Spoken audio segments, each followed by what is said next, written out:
Mtazamaji wa The World News, katika kipindi hiki cha ulimwengu wa siasa, mimi ni Adam Hussein. Jeshi la Israel limeamuriwa kujiandaa kwa vita dhidi ya Iran wakati wowote na pande zote, huku kukiwa na maandamano yanayoendelea nchini humo Iran.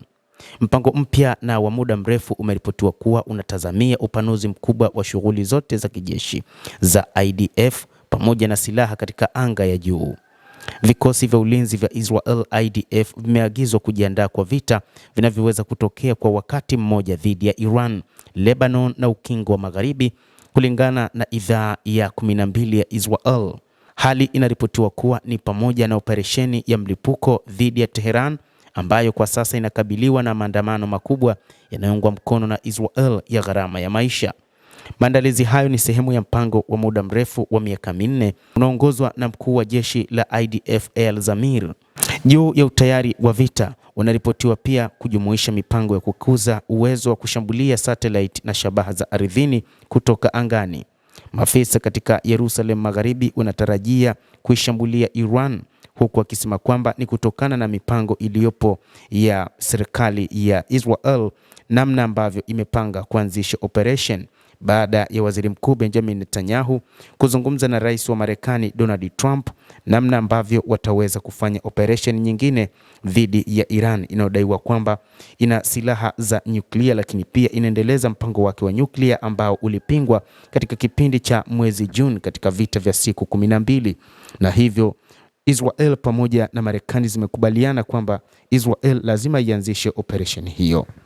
Israel imesita kutoa maoni yake rasmi juu ya machafuko makubwa yanayoitikisa Iran, ikisikitishwa na uwezekano wa jibu la kijeshi. Shirika la kijasusi la Israel la Mossad limeunga mkono waziwazi maandamano hayo kwenye mitandao ya kijamii na kudai kuwa lina mawakala walioingia kwenye maandamano hayo. Maandamano hayo yalianza mwishoni mwa Disemba, yakichochewa na mfumuko mkubwa wa bei na mzozo wa kudumu wa kiuchumi katika Jamhuri ya Kiislamu ya Iran iliyowekewa vikwazo.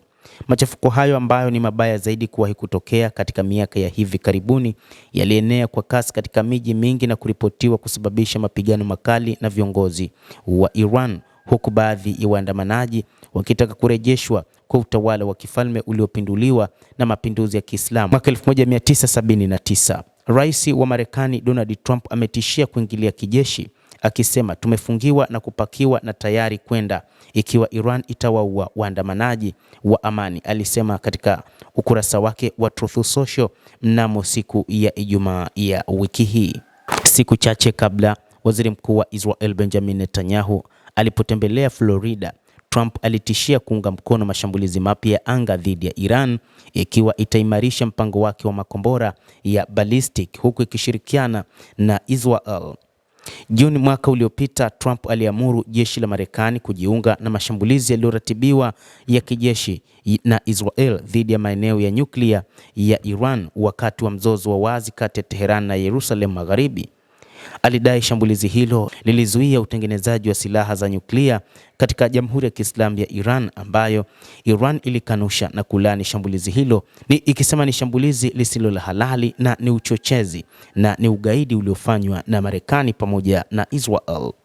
Mtazamaji wa The World News, hayo ndio tuliokuwa nayo, na bila shaka nawe pia una nafasi ya kulike, una nafasi ya kucomment, kadhalika na kusubscribe channel yetu hii ili uweze kupata habari hizi kwa mapana kupitia hapa The World News. Jina langu ni Adam Hussein.